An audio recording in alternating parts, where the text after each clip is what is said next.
Bonsoir à tous, c'est Maxwell encore. Malheureusement, parce que le service écrit, il n'aime pas les vidéos que j'ai fait. Donc si j'essaie un changement, la vidéo à l'internet, c'est pas possible à faire de edit, édition, couper, tout ce machin. Donc c'est en direct, c'est le premier enregistré. Et ces vidéos-là, c'est une explication de un peu de le savoir que j'ai gagné à l'université, spécifiquement le monde magique. Maintenant, je fais gaffe, je fais attention parce qu'il y a des restrictions. Si tu gagnes de savoir, de connaissances, trop, trop de connaissances, c'est dangereux en fait. C'est dangereux parce qu'il y a des gens très, très pouvoir, beaucoup d'argent. Et j'ai quelques restrictions qui j'ai dit. Mais en même temps, c'est mon sujet à universitaire, c'était le monde ancien. Le monde ancien. Donc, des milliards d'années avant. Donc, c'est pas forcément relevant d'aujourd'hui. Oui, c'est directement relevant d'aujourd'hui, mais c'est possible de faire un argument et dire, mais en fait, ça passe 3011 avant, donc il n'y a rien à foutre d'aujourd'hui. Mais je voudrais partager un peu. Et en plus, c'est pas, c'est seul flex. J'ai juste mon tasse de riz, j'ai une tasse de riz et j'ai une, j'ai du thé, c'est tout, c'est l'Angleterre, hein, c'est l'Angleterre. Il n'y a pas, il y a pas beaucoup, pas grand chose parce que c'est l'Angleterre. Et alors, qu'est-ce que c'est la magie dans le monde ancien? Au début, le mot magie vient de le grec ancien. Il y a plus vieux racine, mais en fait, c'est la magie, magica, en latin, magia, mag, magia en grec ancien, il réfère à la Perse. Le Perse, le, le Zoroaster. Zoroaster. Il y a un auteur qui s'appelle Plutarque qui discute Zoroaster, mais en fait c'est une perspective grecque. Et les Zoroastriens, c'est plutôt persien. C'est une autre culture avec une autre langue. J'ai un dictionnaire en fait de vieilles persiens. C'est autre chose. Mais en même temps, ça c'est l'origine. Il y a un auteur, il s'appelle Gaius Plinius Secundus Major, Pliny the Elder, le plus vieux Pliny. Et lui, il écrit un livre, il s'appelle Naturalia, Natura Historia Naturalis, pardon. Um, L'histoire de nature. Et, et dans ce livre, je crois, c'était chapitre 37 ou 35 ou quelque chose comme ça, il discute le début de la magie. Il trace la racine à Zoroaster. Aussi, il y a un autre auteur, il s'appelle Diogenes Laertius, écrit un groupe de biographies de philosophes. Et dans le premier chapitre, il en dit la magie vient de Perse et c'est avec des religions zoroastriennes. Donc, si tu veux le dictionnaire, j'ai un petit dictionnaire ici. Ça, c'est mon petit dictionnaire grec. Il dit ça, la magie, il vient de Perse.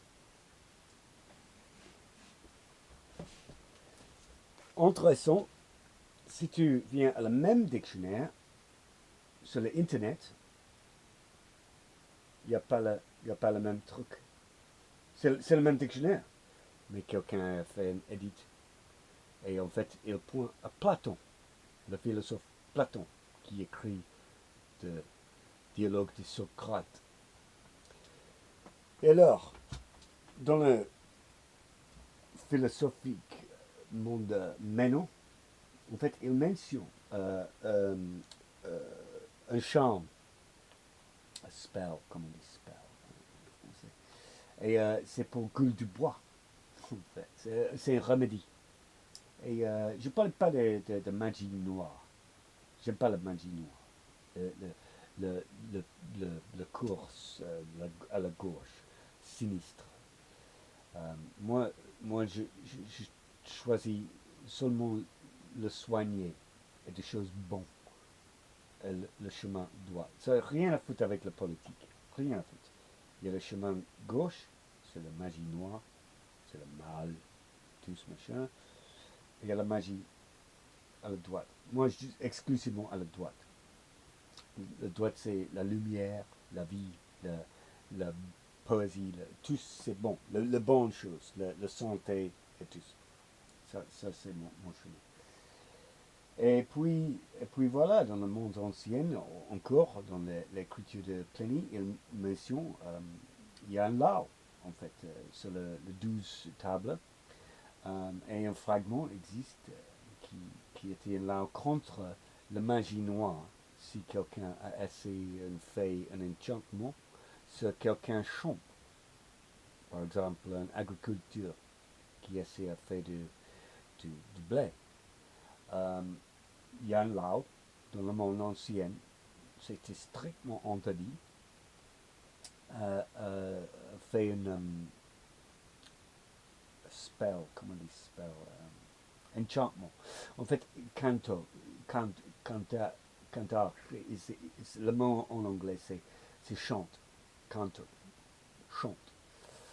Donc, chante et magie, c'est c'est comme ça. Donc, quand tu traduis, c'est difficile parce que c'est toujours avec la musique, en fait.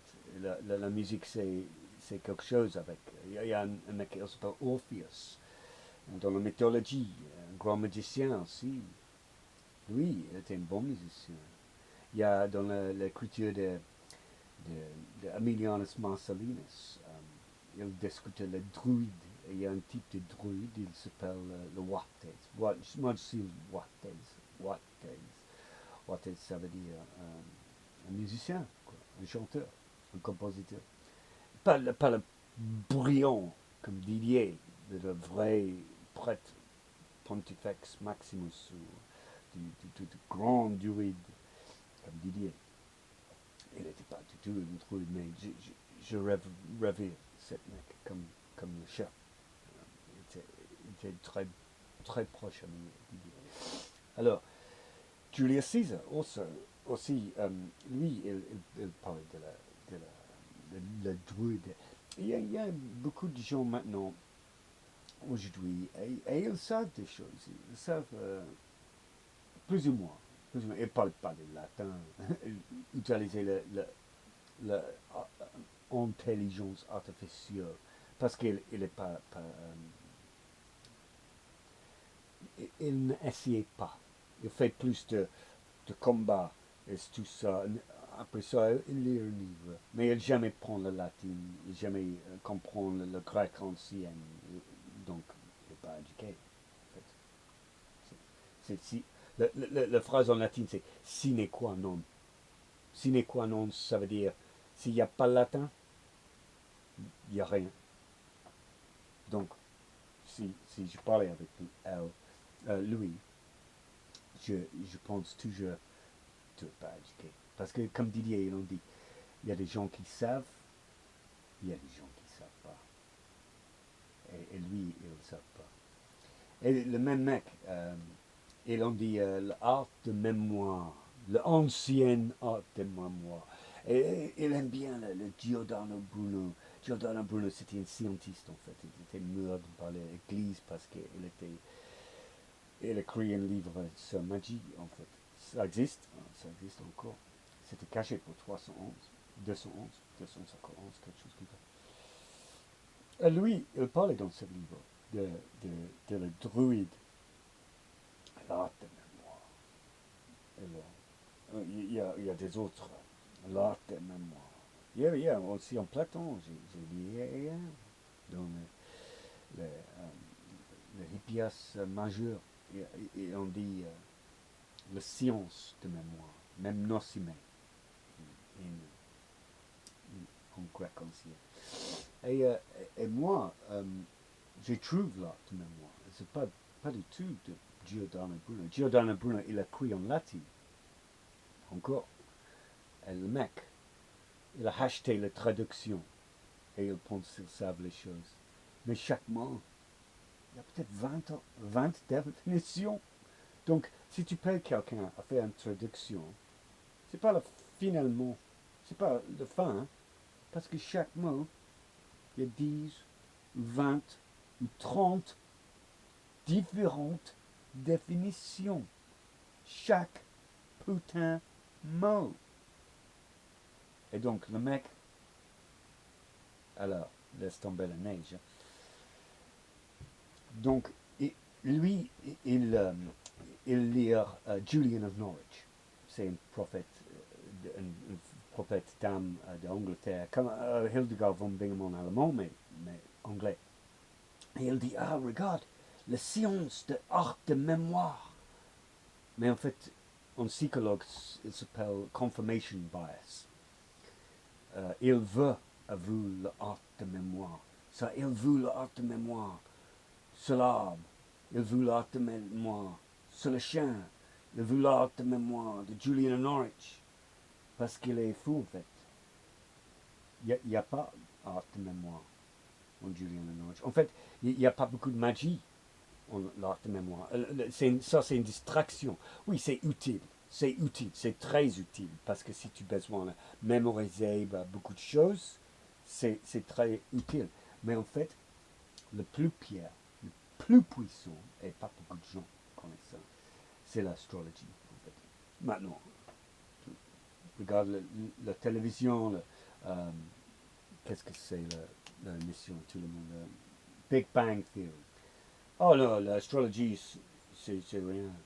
Parce que Sheldon, ils ont dit, oh, l'astrologie, c'est rien. Et tu viens à Wikipédia, et il a dit, oh, il n'y a aucune évidence pour l'astrologie. Et tu viens à l'intelligence artificielle, et ils ont dit, oh, il n'y a aucune évidence scientifique pour l'astrologie.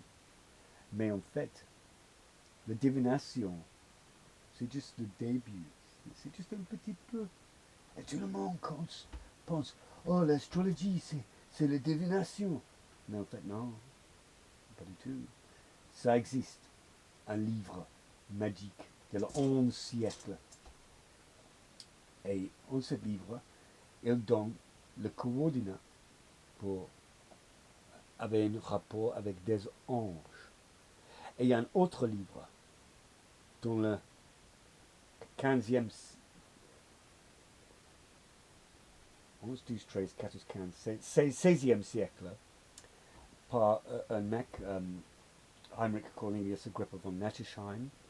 Et dans ce livre, il y a des coordinats pour, pour faire un rapport avec des anges, en fait. Et il y a un truc moderne et ancien, il s'appelle Esoteric Synthesis de l'astrologie. Donc, l'astrologie, c'est pas la prédiction, le futur, ou quelque chose. Ouais, oui, c'est une part. Mais en fait, c'est juste le début. Et tout le reste, le monde ne compte pas. Et tu demandes à quelqu'un, tu demandes à l'internet, tu demandes à la prof. Elle dit, oh, il n'y a pas de scientifique évidence. Mais en fait, elle ne connaît pas. Elle ne comprend pas. Donc ça c'est important. L'histoire de magie, c'est aussi l'histoire de l'astrologie aussi. C'est très ésotérique. En fait, il y a quelques mythes. Par exemple, en Ovid's Metamorphosis, euh, Icarus, il essaie sur dans le ciel, mais il tombe parce que le ciel, il fonde, il tombe. Il y a quelques scolaires qui ont dit il connaît trop l'astrologue, c'est pour ça elle tombe. Parce qu'elle a essayé son. Aussi, il y a un autre mythe. Il y a un autre mythe. Pour les magiques. Le labeur de Hercule. Et il y a 12 Hercule. 12 labeurs. Oui, 12. En fait, chaque labeur, c'est une allégorie pour l'astrologie. Même avec le, le arabien, le nuit arabien, le voyage de Simbad, pardon. Il y a encore l'astrologue. Aussi dans le Sacra Biblia, dans la Bible, il y a 12 discipuli. Discipuli, ça veut dire quoi? Il vient d'un mot en latin, il s'appelle disco. Pas la musique, disquaire. Ça veut dire j'apprends les choses. En fait, j'ai enseigné. Il y a les deux sens. Mais j'ai enseigné les choses. Discipulus, c'est un étudiant. En fait, une étude, discipul. Donc, c'est intéressant, le monde magique. Et quand je parlais de le monde magique ancien, je parlais pas le truc comme le petit charme, par les gitans, quelque chose, et dit, oh, je voudrais faire un mal sur toi si tu ne payes pas. Tu merde. Parce que ça, c'est le charlatanisme. Ça, c'est le charlatanisme. J'ai un livre, là, il s'appelle Gypsy Demons and Divinities. Et en fait, les gitans avaient une grande tradition magique. Et le magique nous entendu et nous regarde. C'est le spectacle de la gitan. C'est rien à foutre avec le magique qu'il a fait chez lui. Et il est tellement psychique, le gitan. Il y a une grande tradition. Et ça existe. Dans le monde ancien, peut-être le plus puissant, c'est un groupe de manuscrits qui existe déjà. Il vient de peut-être le premier siècle après Jésus-Christ, mais peut-être le troisième, quatrième. Et en fait, c'est un livre des magiques. Ça existe. C'est intéressant. Et il y a des gens aujourd'hui qui font des choses anciennes. Donc, en summary, si quelqu'un dit oh, je connais les choses, et peut-être il essaie de vendre les choses. Il y a un groupe, il s'appelle le Perseus Arcane Academy, et il dit oh, je voudrais enseigner le truc. Si tu donnes l'argent, je voudrais enseigner. Mais en fait, non. Parce qu'il y a juste une vidéo. Il y a plusieurs vidéos. Il y a plusieurs vidéos sur l'internet. Tu lectures une vidéo maintenant. Pourquoi partager avec ton argent? Acheter un livre. Faire des méditations. Chercher le christianisme, le bouddhisme, la magie brillante. J'aime bien toutes les religions. Tous. C'est pas nécessaire, viens le Percy Arcane Academy à acheter la magie. Acheter le livre. Lire. Prendre. Je voudrais expliquer la deuxième section de la visio maintenant. Mais je voudrais enregistrer ça après parce que j'ai besoin du riz. Et des tasses de thé. Parce que c'est l'Angleterre. Et l'Angleterre, c'est pour les gens pauvres.